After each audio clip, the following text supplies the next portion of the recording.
Ang bayran ni ma'am 350, dala sa 50. Hindi, 300 lang.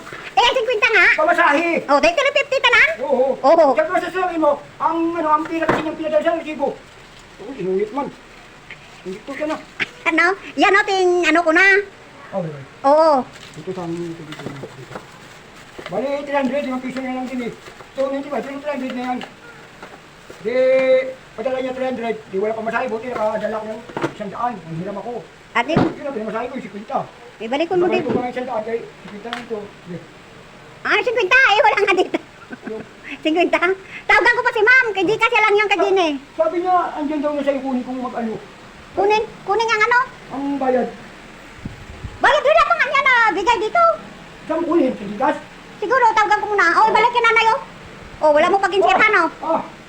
Oh, ayan oh. Oh. Huwag panin mo na. Ayan. Tawagan ko muna siya. Oh, dandahan. Baka magkalanong ano ni sir. Magkalawasak. Oh, sige.